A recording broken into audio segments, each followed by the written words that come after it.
Personne ne peut nier que notre monde est troublé. Aujourd'hui, nos villes sont devenues des champs de bataille, souvent dirigés par des gangs violents. Toutes les 42 secondes, un crime violent est commis aux États-Unis. Toutes les 20 secondes, quelqu'un est arrêté pour abus de drogue.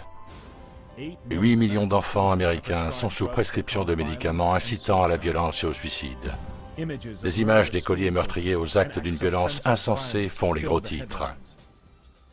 Rien de tout cela n'est l'effet du hasard. Ce que les gens ne savent pas, c'est qu'en 1940, un éminent psychiatre britannique, le colonel J.R. Rees, s'est adressé au Conseil national de l'hygiène mentale et a établi l'agenda de la psychiatrie pour les 60 années à venir. Depuis lors, les psychiatres ont été pourvus d'une autorité dans presque tous les secteurs de notre société avec des résultats tragiques. Nous devons viser à ce que la psychiatrie imprègne chaque activité éducative de la vie de la nation. La vie publique, la politique et l'industrie devraient toutes se trouver dans notre sphère d'influence. Nous avons attaqué utilement un certain nombre de professions. Les deux plus faciles d'entre elles sont naturellement la profession d'enseignant et l'Église. Les plus difficiles sont le droit et la médecine. Le collègue de Rees, le psychiatre J. Brock Chisholm, cofondateur de la Fédération mondiale pour la santé mentale, a développé le programme de la psychiatrie. La réinterprétation et finalement l'éradication du concept du bien et du mal sont les objectifs de toutes les psychothérapies. Pour parvenir à un gouvernement mondial, il est nécessaire d'enlever de l'esprit des hommes leur individualisme, leur loyauté envers les traditions familiales, le patriotisme national et les dogmes religieux. Pour mettre en œuvre leur plan directeur, les psychiatres américains ont promis au Congrès US qu'ils pourraient résoudre les problèmes de l'humanité, mais à la condition qu'ils soient suffisamment financés. Depuis lors, le financement du gouvernement américain pour la seule recherche psychiatrique est passé de 1 million à 1,4 milliard de dollars par an, une augmentation de plus de 139 000%. Et avec ces fonds, les psychiatres ont accéléré leur plan stratégique, transformant un public sans méfiance en victime psychiatrique. Ils créent des maladies imaginaires qui sont littéralement votées pour exister et publiées dans leur Bible de facturation, le manuel de diagnostic et de statistique, ou DSM. Le DSM est essentiellement une classification arbitraire de pensée, d'humeur et de comportement, décidée par un comité de psychiatres. Et celle-ci ne correspond à strictement rien de scientifique. C'est-à-dire que ce n'est pas comme s'il y avait des études sur les tissus, ou des études sur le corps, ou des études sur la matière. Ces maladies inventées sont ensuite traitées avec des pratiques barbares et des drogues dangereuses qui sont si puissantes qu'elles sont classées avec des stupéfiants tels que la morphine, la cocaïne et l'héroïne, et sont même toujours prescrites aux enfants. Le gouvernement américain a financé l'Institut national de la santé et a réuni un groupe de médecins et de psychiatres éminents pour expliquer au public l'une des maladies contenues dans le DSM, le trouble de l'hyperactivité avec déficit de l'attention, l'ADHD.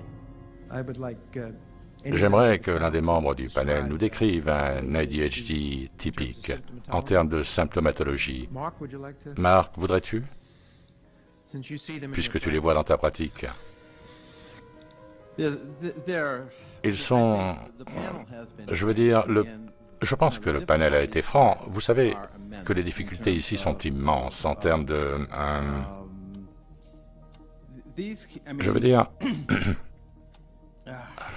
c'est difficile. C'est très difficile de savoir comment répondre à cette question. Ils sont... ils ne peuvent pas... Même quand ils apparaissent comme motivés par une raison, il existe de bonnes descriptions cliniques et je pense, vous savez,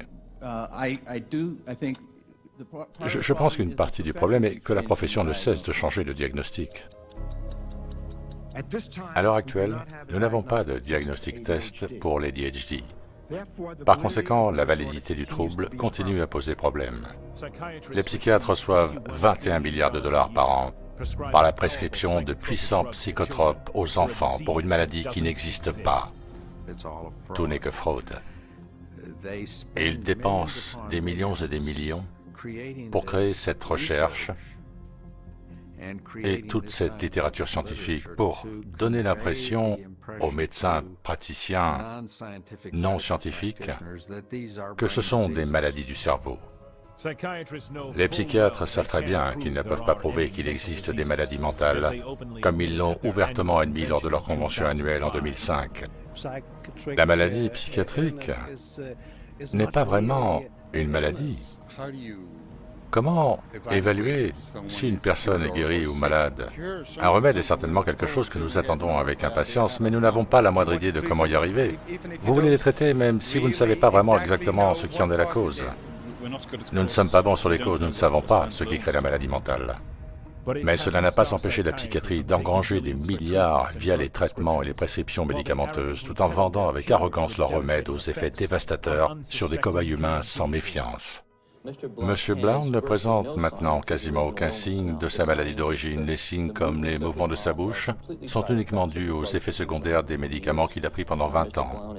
M. Blount est tout à fait rationnel, il comprend ce qui se passe. Les soins de santé psychiatrique sont un gros business. Les compagnies d'assurance versent 69 milliards de dollars chaque année pour des services psychiatriques, doublant ainsi le coût des primes de l'assurance médicale. Le plan directeur de la psychiatrie pour infiltrer tous les secteurs de la société est devenu une réalité.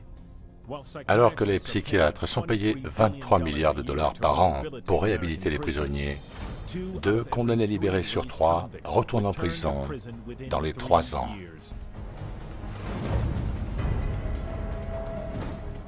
Au cours des 40 dernières années, l'argent distribué aux psychiatres et aux psychologues pour améliorer l'alphabétisation dans nos écoles a atteint 28 milliards de dollars, alors que pendant ces mêmes 40 années, les taux d'alphabétisation fonctionnelle ont plongé. Entre-temps, se faisant passer pour des médecins, les psychiatres ont mis sous électrochoc 2 millions de personnes par an, tout en tuant 10 000.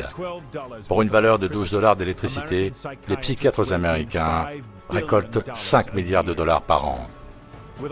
Avec tous leurs soi-disant traitements miracles, presque 2 fois plus d'Américains sont morts dans les hôpitaux psychiatriques du gouvernement ces 4 dernières décennies que dans toutes les guerres US depuis 1776. Donc, quelle que soit la façon dont on la mesure, la psychiatrie n'a rien semé d'autre que la ruine, tout en récoltant plus de 2 trillions de dollars chaque année. Et ils sont incapables d'indiquer un seul remède. Aussi incroyable que cela puisse paraître, vous êtes sur le point d'apprendre les faits concernant la psychiatrie que les psychiatres préféreraient que vous ne sachiez pas. C'est en raison de leur influence que la société est défaillante. Quelque chose peut et doit être fait à ce sujet.